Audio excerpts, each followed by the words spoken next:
पल्लवी, आप सभी का ग्राम सेवा न्यूज चैनल में तहे दिल से स्वागत करती हूँ।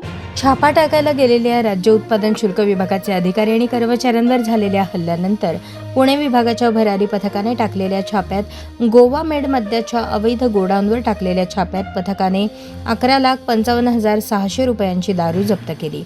बार्शी तालुक्यातील खामगाव पिंपळगाव रस्त्यावर पवार फार्म हाऊस शेजारी असणाऱ्या झाडाझुडपामध्ये लपवून ठेवलेला मद्यसाठा महाराष्ट्र दारूबंदी कायद्याअंतर्गत जप्त करण्यात आला। यामध्ये गोवा बनावटीच्या ॲड्रियल विस्कीच्या 750 मिली क्षमतेच्या 284 सीलबंद बाटल्या असा एकूण 11,55,600 रुपये किमतीचा मुद्देमाल जप्त करून एका इसमाविरुद्ध गुन्हा नोंदवण्यात आला।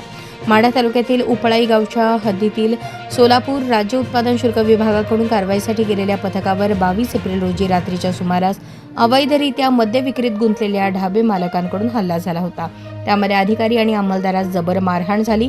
या मारहाणीमध्ये जखमी अधिकारी कर्मचाऱ्यांना उपचारासाठी दवाखान्यात दाखल करण्यात आले होते। या हल्ल्यानंतर राज्य उत्पादन शुल्क पुणे विभागाच्या विभागीय उपायुक्त सागर धोमकर यांच्या आदेशानुसार सोलापूर आणि अहिल्यानगर जिल्ह्यातील अवैधरित्या मद्य साठवणूक आणि विक्री करणाऱ्या ढाब्यांची आणि इसमांची माहिती काढून त्यावर कठोर कारवाई आणि प्रतिबंधात्मक उपाययोजना करण्याच्या आदेशावरून ही कारवाई करून घटनास्थळी असणाऱ्या इसमाला अटक करण्यात आली।